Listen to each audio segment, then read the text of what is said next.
और अब आपको असम में बाढ़ से मचे हाहाकार पर ग्राउंड रिपोर्ट दिखाते हैं। असम में इस वक्त बाढ़ और बारिश का भयानक कहर जारी है। ऊपरी असम के हालात बहुत चिंताजनक है। शिवसागर और जोरहाट जिले में पूरी तरह से, एक तरह से कहिए, जलमग्न हो चुके हैं। शिवसागर के सभी 14 वार्ड्स, 400 से ज्यादा गांव पानी में डूब चुके हैं। हालात इतने बिगड़ चुके हैं कि एयरफोर्स के हेलीकॉप्टर्स को रेस्क्यू ऑपरेशन के लिए उतारना पड़ा है। सेना, एनडीआरएफ और एसडीआरएफ की टीमें दिन रात सीने तक पानी उनके भरा हुआ है और सीने तक भरे पानी में उतरकर वो लोगों की जान बचा रहे हैं। हर बीतते घंटे के साथ पानी नए इलाकों में घुस रहा है और लोगों की मुसीबत बढ़ रही है।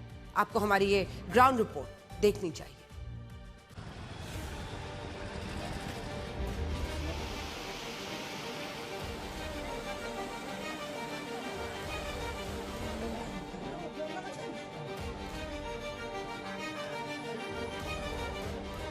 अपर असम में शिवसागर, जोरहाट, सरायदो, नादिया, सोनारी बाढ़ का सपट में आ रही है।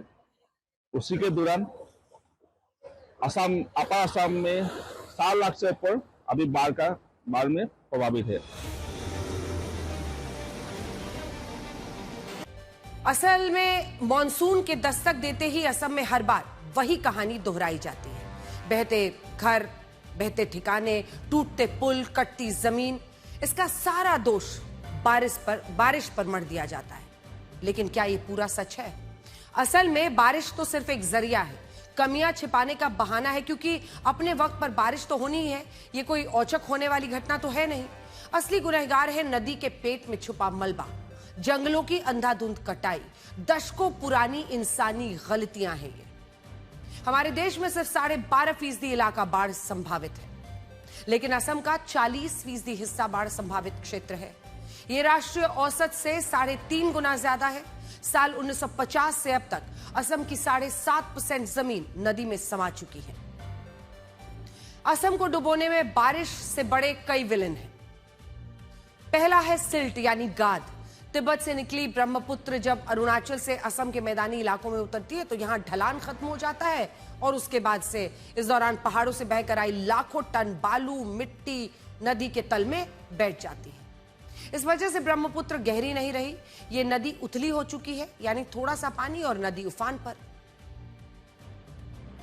असम को डुबोने वाला दूसरा विलेन है ऊपरी पहाड़ियों पर हो रही पेड़ों की अंधाधुंध कटाई। और यहीं पर सरकार की बात आती है, क्योंकि आखिर सरकार की जवाबदेही कैसे तय होगी? बारिश होती है, पहाड़ धंसते हैं, लाखों टन मलबा जब नीचे आता है तो कई सारे पेड़ उसके साथ भी नीचे आ जाते हैं। लेकिन इसी के साथ साथ कई जगहों पर अंधाधुंध जो पेड़ काटे जा रहे हैं उसको कौन रोकेगा? और तीसरी वजह है पुराने को हो चुके तटबंध।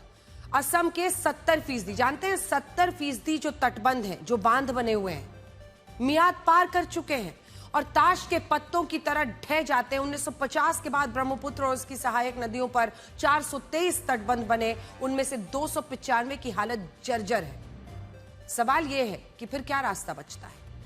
और क्या कंक्रीट की ऊंची दीवारें ब्रह्मपुत्र की बाढ़ को रोक पाएंगी?